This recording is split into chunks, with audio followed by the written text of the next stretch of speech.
Welcome back to my channel. आज video number 3 जिसमें हम बात करेंगे अधिगम के बारे में, लर्निंग के बारे में। अगर आप कोई भी कॉम्पिटिटिव एग्ज़ाम की प्रिपरेशन कर रहे हैं, आप बीएड के स्टूडेंट हैं, आप डीएलएड के स्टूडेंट हैं, तो ये वीडियो आपके लिए बहुत महत्वपूर्ण होने वाली है, तो इसको अंतिम आखिरी तक देखें।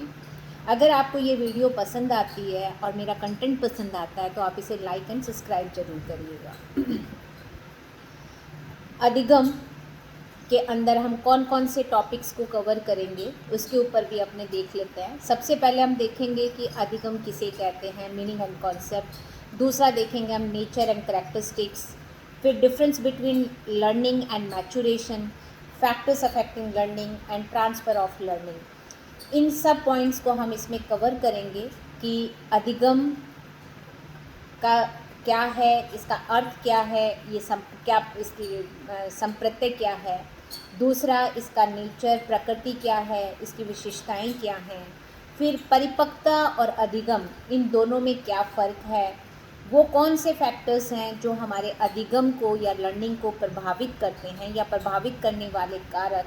और तीसरा कि जो हमारा अधिगम है उसको हम किस तरह से समायोजित कर सकते हैं या इसको ट्रांसफ़र कैसे किया जा सकता है, हस्तांतरित कैसे किया जा सकता है।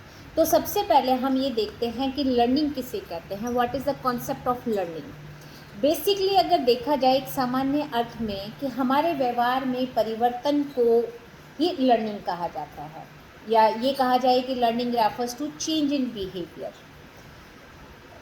ये एक जनरल डेफिनेशन है या जनरल सामान्य शब्दों में इसका अर्थ है कि अधिगम क्या है। यानी कि जब हम कोई चीज़ सीखते हैं तो ऑब्वियसली क्या होगा कि हमारे कार्य करने की जो शैली है उसमें परिवर्तन होगा, हमारे व्यवहार में परिवर्तन होगा, उसी को हम व्यवहार परिवर्तन कहते हैं।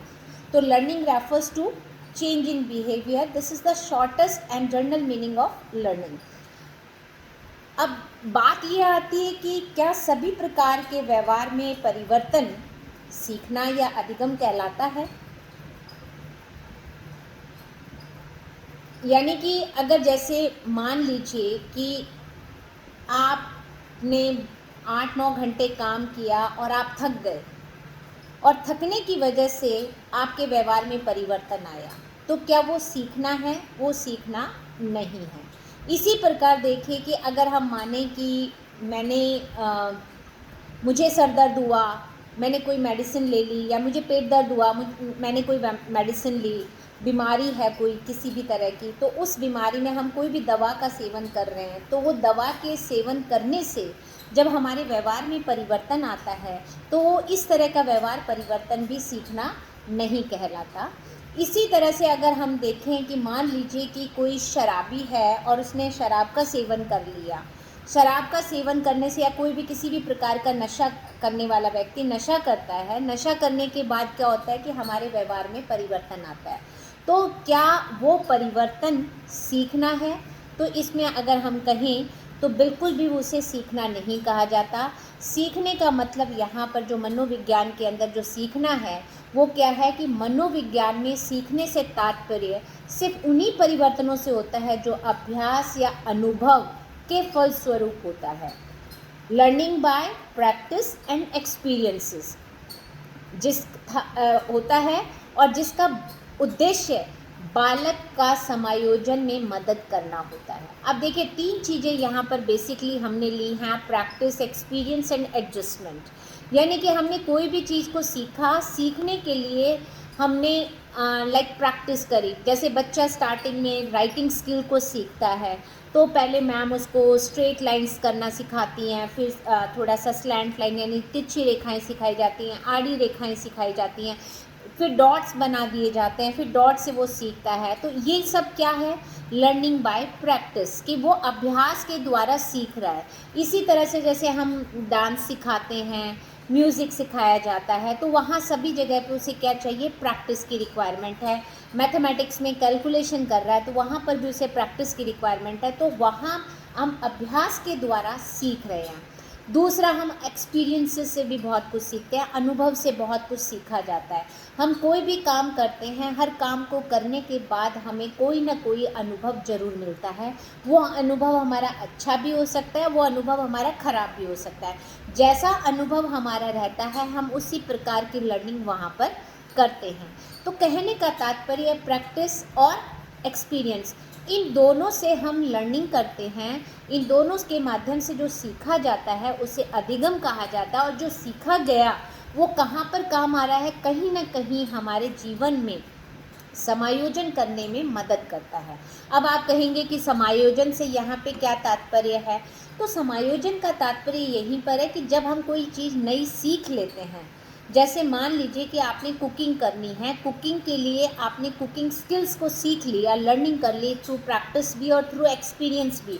तो नेक्स्ट टाइम आपका एडजस्टमेंट क्या होगा कि आपको पता लग जाएगा कि मुझे इन लोगों के लिए इतने लोगों के लिए इतना खाना बनाना है, तो मुझे उसके लिए कितना समय लगने वाला है, और आप अपने आप को प्रॉपरली वहाँ पर एडजस्ट कर लेंगे। तो बेसिकली हमने यहाँ पे क्या देखा कि जो अधिगम के अंदर वही चीज़ें शामिल होंगी जो हम अनुभव से और अभ्यास से सीख रहे हैं, और जिसमें वो हमारे समायोजन में किसी न किसी तरह से हेल्प करता है। कोई भी चीज़ हमने किसी दवाई की वजह से, किसी थकान की वजह से, या किसी नशे की वजह से, या किसी और कारण से जब हमारे व्यवहार में परिवर्तन होता है, या हमारे व्यवहार में चेंज इन बिहेवियर होता है, वो कभी भी हमारे अधिगम का पार्ट या लर्निंग का पार्ट नहीं होता। तो इसमें आप कोई भी एग्जाम्पल ले सकते हो, जैसे मैंने अभी आपको राइटिंग स्किल का बताया, ऐसे ही पोएम रेसिटेशन का हो सकता है, टेबल लर्निंग का हो सकता है, आप कोई और भी चीज़ ले सकते हैं, स्टिचिंग का हो सकता है, कुकिंग का हो सकता है। तो ये सारी चीज़ें जहाँ कहीं पे भी हमें प्रैक्टिस की रिक्वायरमेंट है, जहाँ कहीं पे भी हमें एक्सपीरियंसेस, हमारे प्री एक्सपीरियंसेस काम आ रहे हैं, वही चीज़ें हमें हेल्प करती हैं, और इनसे हम लर्न करते हैं, सीखते हैं। और ये जो सीखना है यही हमारे किस में काम आता है, हमारे कहीं ना कहीं हमारी समस्याओं में, हमारे वातावरण के साथ अनुकूलन करने में, या ये कहा जाए एडजस्टमेंट करने में हेल्प करता है। तो ये जो एडजस्टमेंट है इसको हम क्या कहेंगे? लर्निंग। एडजस्टमेंट हुआ किसकी वजह से हुआ? लर्निंग की वजह से हुआ।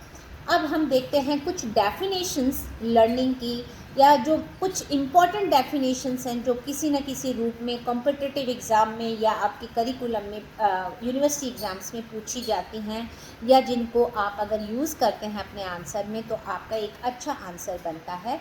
तो सबसे पहले जो डेफिनेशन हम ले रहे हैं वो रिली तथा लेविस की ले रहे हैं।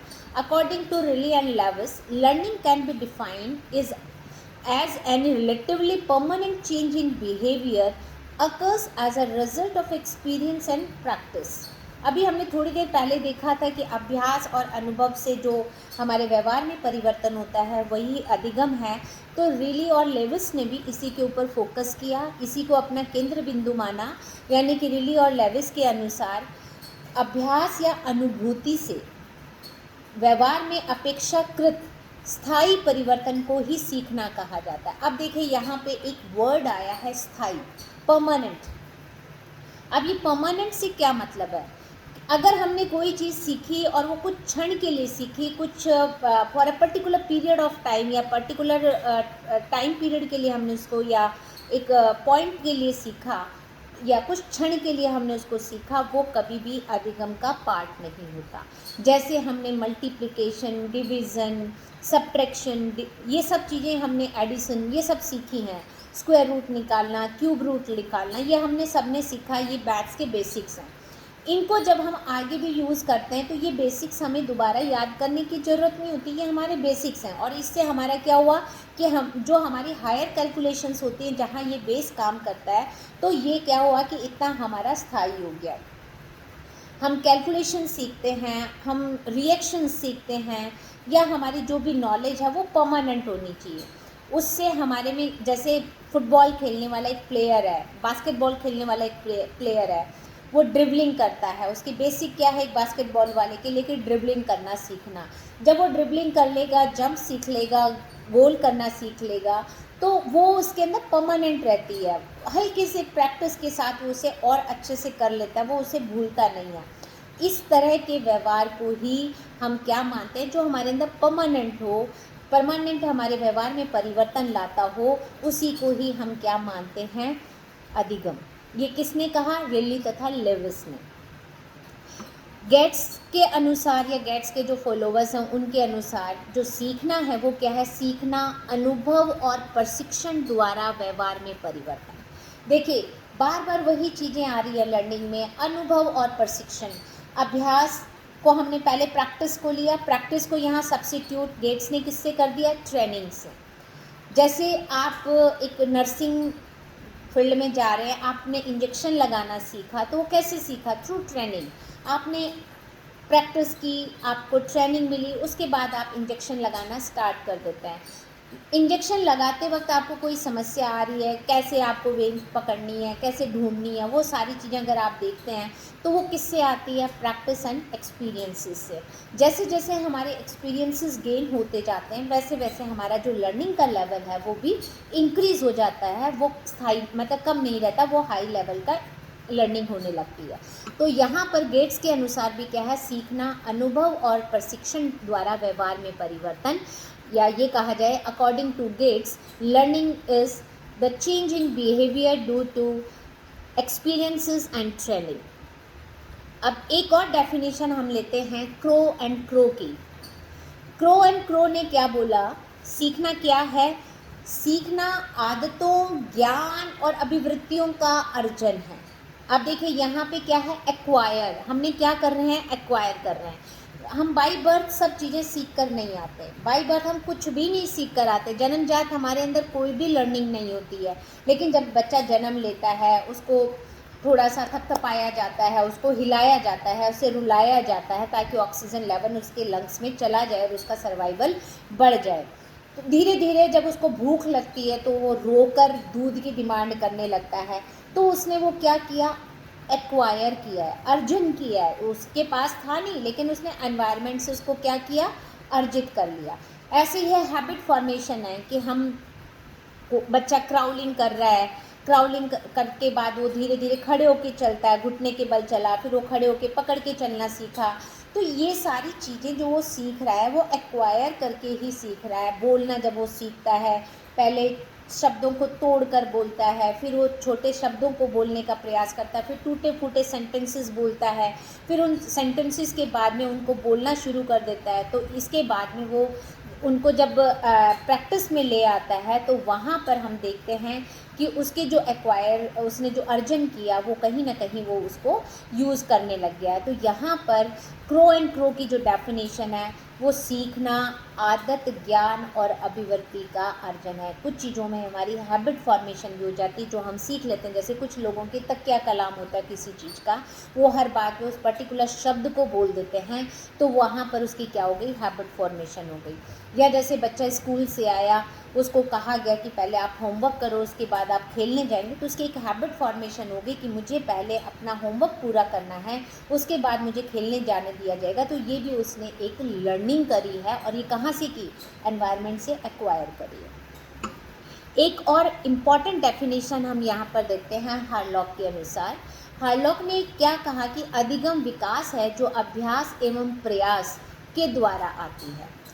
अधिगम विकास है, यानी कि लर्निंग इज़ अ डेवलपमेंट, और डेवलपमेंट किसके थ्रू आया, थ्रू प्रैक्टिस एंड एफर्ट्स, कि हम बार बार किसी चीज़ को सीखने के लिए प्रयास कर रहे हैं, अटैम्प्ट्स दे रहे हैं, फर्स्ट अटैम्प्ट, सेकंड अटैम्प्ट, हम उसको बार बार, कोई पेंटिंग बना रहे हैं, फर्स्ट टाइम में पेंटिंग अच्छी नहीं बनी, हमने फिर उसको दोबारा बनाया, थर्ड टाइम बनाया, कोई स्केच बना रहे हैं, तो बार बार हम उसकी प्रैक्टिस कर रहे हैं और उसके लिए एफर्ट्स लगा रहे हैं, तो उससे हमारी लर्निंग अच्छी हो जाएगी। आप केक बनाना सीख रहे हैं, केक बनाने के सीखने के लिए आपने फर्स्ट टाइम केक बनाया, प्रैक्टिस की, केक अच्छा नहीं बना, स्पंजी कम बना, नेक्स्ट टाइम आपने उसके में जो कमी देखी उसको फिर रीट्रायल किया, दोबारा से उसके लिए एफर्ट्स लगाए, और अब आपका केक पहले से बेटर बन गया। यानी कि हमने प्रैक्टिस और एफर्ट्स के थ्रू जो लर्न किया, और उससे क्या हो रहा है, डेवलपमेंट, हमारे अंदर कोई ना कोई स्किल का डेवलपमेंट हो रहा है। तो यानी कि हार्लॉक ने क्या कहा कि लर्निंग इज़ अ डेवलपमेंट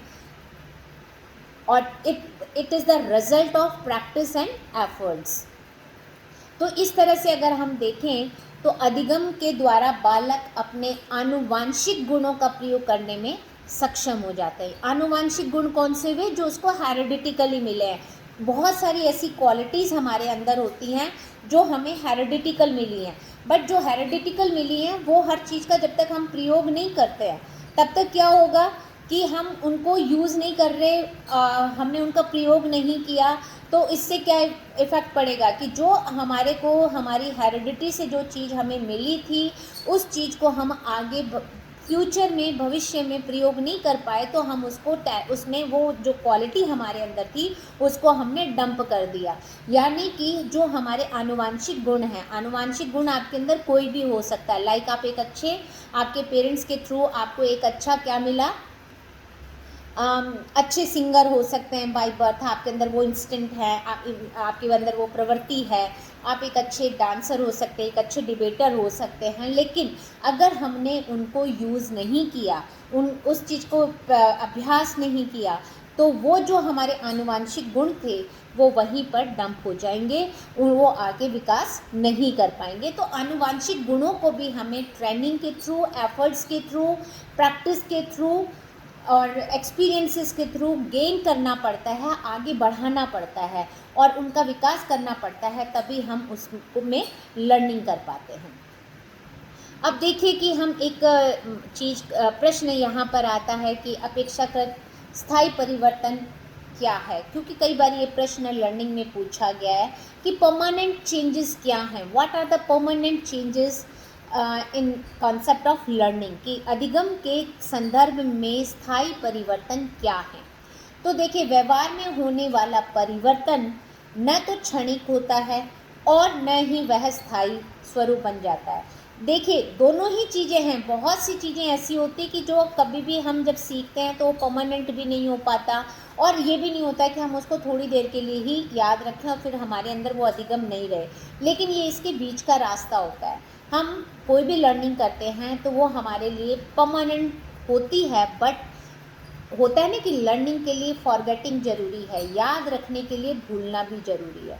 जो हमने first, second, third, fourth, fifth class में या प्रीवियस क्लासेस में पढ़ा, सीखा, वो आज हमारे पास में चेतन मन में नहीं है। वो कहाँ चला गया? हमारे अनकॉन्शियस माइंड में चला गया, अचेतन मन में चला गया। लेकिन जस्ट फॉर रिकॉलिंग, केवल एक रिकॉल करने से, एक अभ्यास करने से वो चीज़ तुरंत हमारे मस्तिष्क में, चेतन मन में आ जाती है। यानी कि जो चीज़ हमने पहले पढ़ी थी, प्रीवियस ईयर्स में पढ़ी है, वो कहीं ना कहीं हमारे पास लर्निंग है। उसको हम परमानेंट स्थायी लर्निंग इसलिए नहीं कह पाते क्योंकि वो अगर तुरंत हमसे पूछा जाए तो हम उसको नहीं बता पाएंगे, बट एक छोटी सी रिकॉलिंग से, एक छोटी सी प्रैक्टिस से हम उसको तुरंत, बहुत जल्दी, बहुत शॉर्ट पीरियड में रिकॉल कर लेते हैं। तो इसलिए न तो वो क्षणिक है, न वो परमानेंट है, बट बीच का रास्ता होता है लर्निंग। वो हमेशा नहीं रहता, लेकिन बीच का रास्ता है, हमारे एक टाइम पीरियड तक ही वो दिमाग में रहती है। फिर हम नई चीज़ जब सीखते हैं तो पुरानी चीज़ को भूलना पड़ता है, क्योंकि ये ज़रूरी है कि एक अच्छी लर्निंग के लिए पुरानी चीज़ों को फॉरगॉट करना। दूसरा जो है, अधिगम जन्मजात नहीं होती। अगर हम इसकी विशेषताएं देखें तो जो अधिगम है वो जन्मजात नहीं होती, कभी भी हमें बाय बर्थ लर्निंग नहीं मिलता। लर्निंग को हम क्या करते हैं? एनवायरनमेंट से एक्वायर करते हैं, और एक्वायर करने के लिए हम किसको यूज़ कर रहे हैं? आनुवांशिक संसाधनों का उपयोग कर दक्षता अर्जित करने की प्रक्रिया ही क्या है? अधिगम है। यानी कि अधिगम जन्मजात है, it is not by birth, but हमने इसको एक्वायर किया। एक्वायर करने का बेस क्या था? आनुवांशिक संसाधन, यानी कि हमारे जो हेरिडिटिकल रिसोर्सेज हैं। और हेरिडिटिकल रिसोर्सेज क्या हैं?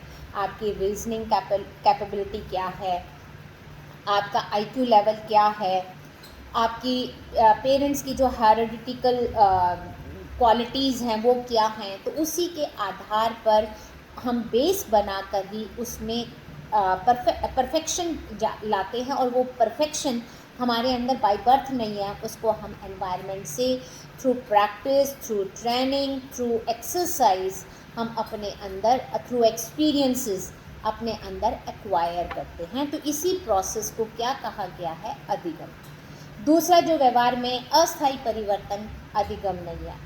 अगर हमारे अंदर कोई भी चेंजेस आ रहे हैं हमारे बिहेवियर में और वो टेम्परेरी बिहेवियर है उसका, तो वो कभी भी लर्निंग का पार्ट नहीं है। जैसे कोई बच्चा है वो चोरी करता है, आपने उसको डांटा समझाया, कुछ टाइम के लिए उसने चोरी बंद कर दी बट वो फिर से चोरी करने लगा। कोई बच्चा वो झूठ बोलता है, आपने उसको डांटा, एक बार उसने झूठ बोलना बंद किया बट वो फ्यूचर में फिर झूठ बोलने लगता, वो हैबिट फॉर्मेशन हो गई, उसकी हैबिट बन गई। तो वहाँ पर वो व्यवहार जो स्थायी परमानेंट नहीं है, अस्थायी रूप से है, उसको हम कभी भी अधिगम नहीं कहते। अब देखिए अधिगम क्या है? अधिगम पॉजिटिव है या नेगेटिव है? या ये कहा जाए कि अगर हमारे व्यवहार में नेगेटिव परिवर्तन आ रहा है या हमारे व्यवहार में पॉजिटिव परिवर्तन आ रहा है, तो क्या दोनों ही लर्निंग है? बिल्कुल। देखिए लर्निंग हमारा सकारात्मक भी हो सकता है और नकारात्मक भी हो सकता है। अब आप ये कहेंगे कि ये कैसे संभव है? सपोज करिए कि हमने बच्चों को लर्निंग सिखाई कि हाउ टू राइट अनार। अब अनार हमने बच्चों को लिखना सिखाया।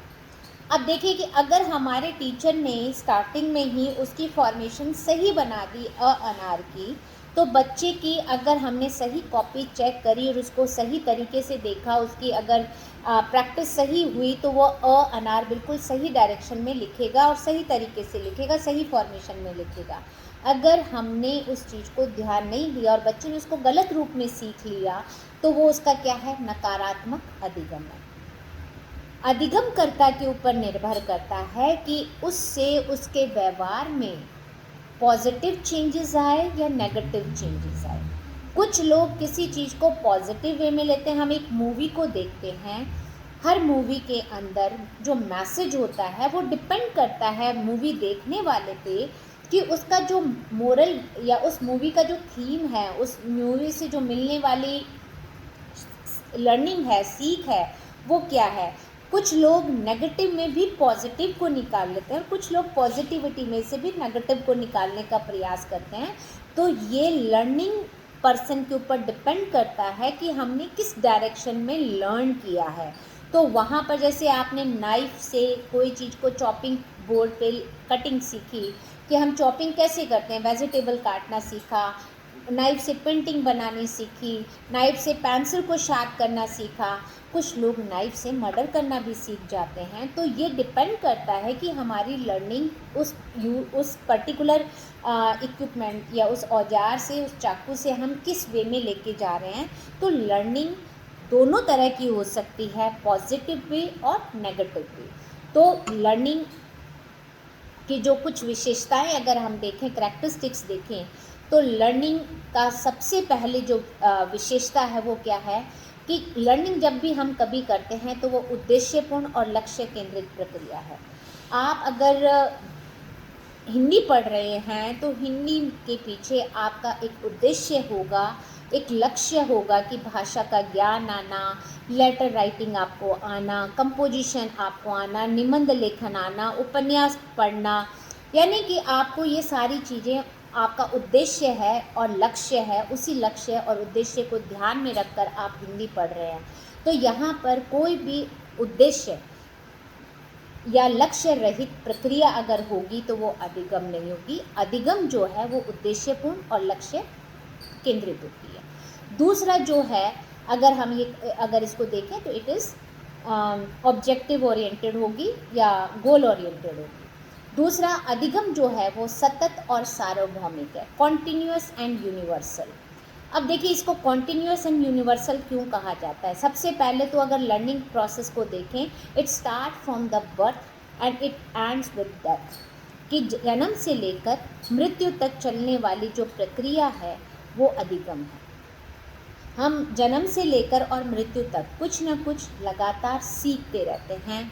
सीखने के लिए कोई क्लासरूम की आवश्यकता नहीं है, सीखने के लिए कोई एक पर्टिकुलर कमरे की आवश्यकता नहीं है। सीखना प्लेटफॉर्म पे भी हो सकता है, सीखना सब्जी मंडी में भी हो सकता है, सीखना एक दुकान पर भी हो सकता है, सीखना एक ग्रुप के अंदर भी हो सकता है, एक रेस्टोरेंट में भी सीखा जा सकता है। यानी कि लर्निंग हर जगह सीखी हो सकती है, अधिगम हर जगह हो सकती है। लर्निंग एक कॉन्टीन्यूअस प्रोसेस है, लगातार चलने वाला प्रोसेस है। ये नहीं कह सकते कि 10 साल बाद में लर्निंग बंद हो जाएगी, सीखना ख़त्म हो जाएगा, या 14 साल के बाद में हो जाएगा, इसका कोई अपर लिमिट आ जाएगी, ऐसा कुछ भी नहीं है। Learning through out the life चलती है। मैंने जैसे पहले कहा, it start with the birth and with the death, कि ये जन्म से शुरू होती है और हमारी मृत्यु के साथ ख़त्म होती है। तीसरा, अगर हम देखें कि अधिगम समायोजन के लिए तैयार करती है। जैसे जैसे हमारे अंदर लर्निंग बढ़ती जाएगी, हमारे अंदर एक्सपीरियंसेस इंक्रीज होते जाएंगे, हम प्रैक्टिस करते रहेंगे, तो हमारा क्या होगा, एडजस्टमेंट क्वालिटी भी बढ़ती जाएगी। वो हमें समायोजन की और अनुकूलन की ओर लेकर जाएगी। हम किसी भी नए एनवायरनमेंट में, किसी भी नई जगह पर, नई जॉब के अंदर, नई क्लासरूम के साथ, नई टीचर के साथ, कहीं पर भी हम एडजस्टमेंट करना सीख लेते हैं, नए ग्रुप के साथ एडजस्टमेंट करना सीख जाते हैं।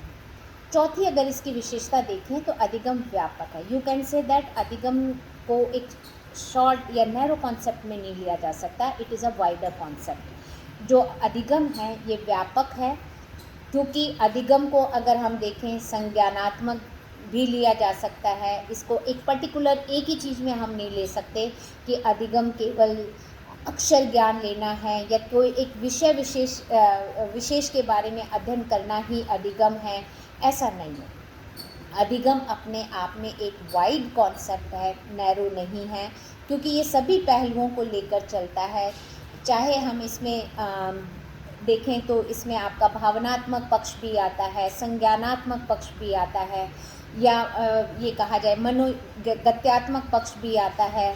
तो यहाँ पर अगर अधिगम की क्षेत्र देखें तो सभी क्षेत्रों में परिवर्तन होता है, और संज्ञानात्मक, भावात्मक, मनोगत्यात्मक, तो इन सभी के उसमें लेकर चल रहे हैं। तो ये अपने आप में एक विस्तृत अवधारणा होगी। सभी चीज़ों में हमारे अंदर परिवर्तन आते हैं, इवन आध्यात्मिक परिवर्तन भी देखे गए हैं। पांचवा जो है, अधिगम स्थानांतरित होता है, या ये कहा जाए कि transfer of learning is possible. जैसे आपने हिंदी या इंग्लिश में भाषा का ज्ञान लिया, इस भाषा के माध्यम से आप अन्य विषयों को पढ़ने में आपको मदद मिलेगी। तो यहाँ जो भाषा ज्ञान आपने सीखा वो दूसरी जगह काम आ गया। आपने मैथ्स के अंदर बेसिक सीखे, square root, cube root, plus minus, multiplication, division, ये सब आपको फिज़िक्स की कैलकुलेशन में भी हेल्प करेंगे। तो कहीं ना कहीं जो हमारा एक सब्जेक्ट में या एक चीज़ हमने जो सीखी, उस चीज़ को हम, उस ज्ञान को हम दूसरी जगह पर भी लागू कर सकते हैं। इसी को हम कहते हैं ट्रांसफ़र ऑफ लर्निंग।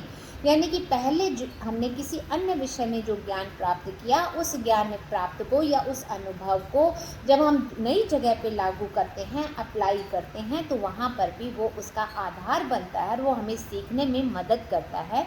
तो यहाँ पर हम कह सकते हैं कि जो लर्निंग है वो ट्रांसफरेबल है, इसका स्थानांतरण होता है।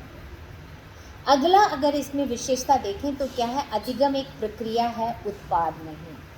अब देखिए, प्रक्रिया मतलब प्रोसेस, उत्पाद मतलब फाइनल आउटपुट, कि अधिगम से कोई हमें फाइनल आउटपुट नहीं मिल रहा। हम ये नहीं कह सकते कि आपने मास्टर्स इकोनॉमिक्स कर लिया, एमफिल इकोनॉमिक्स कर लिया, पीएचडी इकोनॉमिक्स कर लिया, डीलिट इकोनॉमिक्स कर लिया, तो आपने इकोनॉमिक्स के हायर लेवल को अचीव कर लिया। No, there is no end of learning. यानी कि ये एक प्रोसेस है, ये कॉन्टिन्यूस चलता है।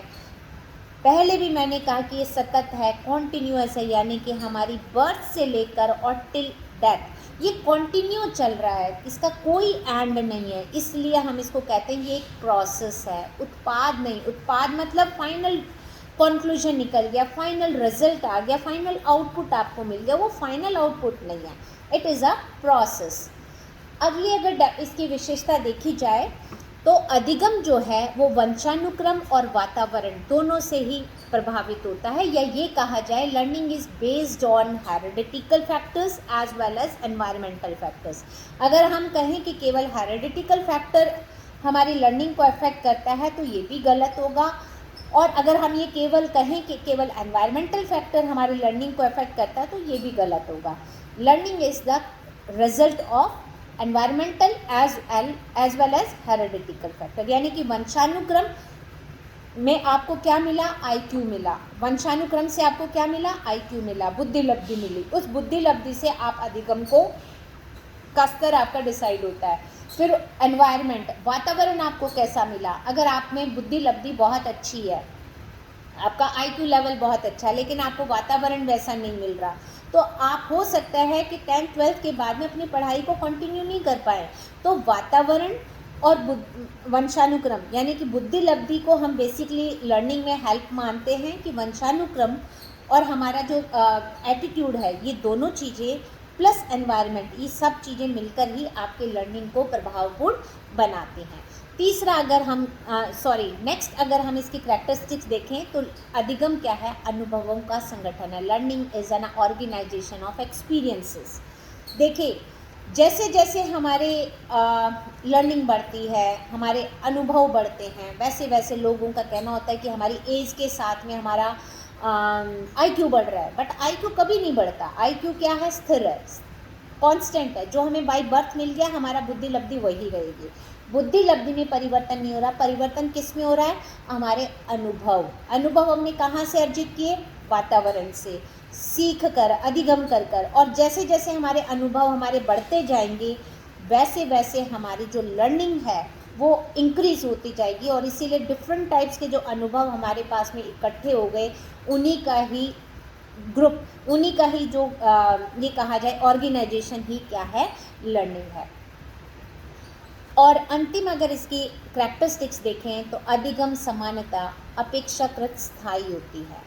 अब भी मैंने आपको कहा कि अधिगम को अगर देखें तो न तो ये परमानेंट है और न ही जो अधिगम है वो मतलब अल्पकालिक है, या ये कहा जाए अस्थायी है, यानी कि बीच का पार्ट है, लेकिन हम इसको नॉर्मली क्या कहकर चलते हैं कि ये स्थायी है। अब वो स्थायी क्यों कहा गया उसे, क्योंकि जो हमने सीख लिया वो आज हमारे प्रेजेंट कॉन्शियस माइंड में नहीं है, बट जैसे कि हमारे सिगमंड फ्राइड ने कहा कि हमारे जो मस्तिष्क है उसके 3 पार्ट हैं, इद, ईगो और इदम, ईगो, सुपर ईगो और इद। इसी में क्या होता है कि जो हमारा अनकॉन्शियस माइंड है उसके अंदर हमारी जो फॉरगेटिंग हो रही है वो कहाँ जा रही है, अनकॉन्शियस माइंड में, हल्के से रिविज़न से, हल्के से रिकॉलिंग से वो वापस हमारे अंदर आ जाती है, इसीलिए इसको हम कहते हैं कि ये परमानेंट है। अब हम बात करते हैं कि what is the difference between learning and maturation, अधिगम और परिपक्वता में क्या डिफरेंस है। देखिए, परिपक्व होना और अधिगम करना, इन दोनों में काफ़ी कुछ परिवर्तन है। सबसे पहला अगर हम डिफरेंस देखें तो अधिगम क्या है, अर्जित होता है, कभी भी बाय बर्थ नहीं है। लर्निंग कभी भी बाय बर्थ नहीं। अभी हमने इसकी फीचर्स में देखा कि लर्निंग को हमने क्या किया, एनवायरनमेंट से एक्वायर किया। एक्वायर हमने क्या, कैसे किया, अर्जित कैसे किया, through training, through experiences, through practice, अभ्यास के द्वारा, प्रशिक्षण के द्वारा, थ्रू अनुभवों के द्वारा हमने क्या किया है, एक्वायर किया है, अधिगम को अर्जित किया है। अगर हम देखें परिपक्वता क्या है तो ये एक स्वाभाविक होता है, इसमें वे परिवर्तन हैं जो सामान्य वृद्धि से संबंधित होते हैं। देखिए, परिपक्वता अपने आप होने वाली एक घटना है, और नॉर्मली हम एज के साथ साथ, आयु के साथ साथ जो हमारे अंदर वृद्धि हो रही है उस वृद्धि का ही परिणाम क्या है, परिपक्वता है।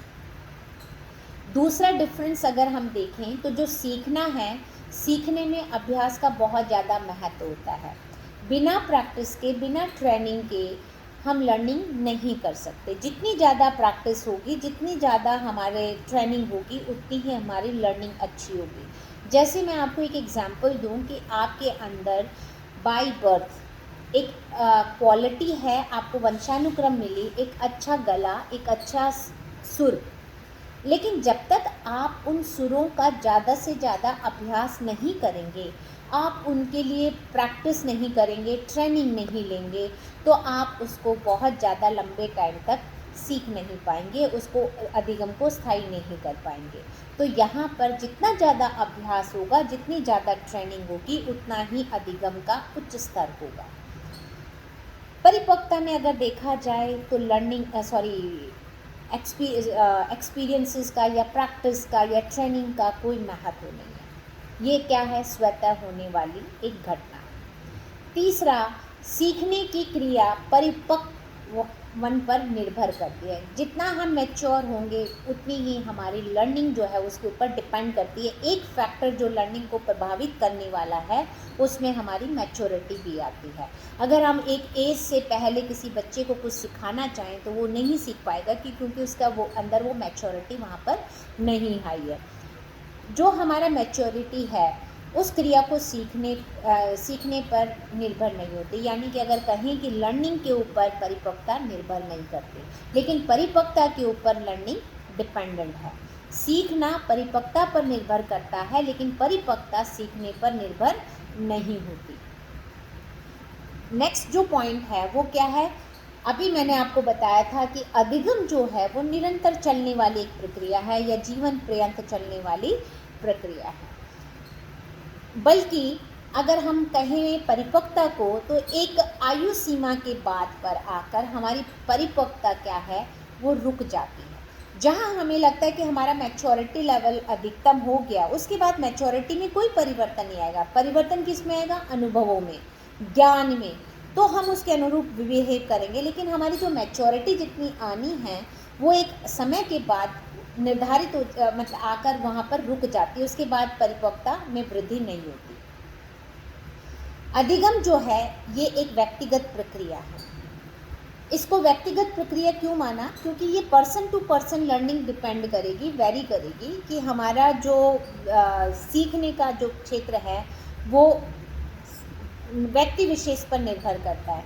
लेकिन अगर परिपक्वता देखें तो ये क्या है? अपने आप में एक सामान्य प्रक्रिया, यानी कि हर व्यक्ति के अंदर परिपक्वता तो आनी ही है। ऐसे एक्सेप्शनल केसेस बहुत कम होंगे जहाँ पर हम कहें कि परिपक्वता नहीं आई। वो स्पेशल चाइल्ड के केस में हो सकता है, थोड़ा डिले हो सकता है, लेकिन परिपक्वता आएगी ज़रूर। तो जो परिपक्वता आ रही है उस परिपक्वता को लाने के लिए अगर हम देखें तो वो एक समय सीमा के बाद में वो अपने आप आ जाएगी। वो एक सामान्य प्रक्रिया है, उसमें किसी भी तरह से किसी का भी प्रभाव नहीं पड़ता।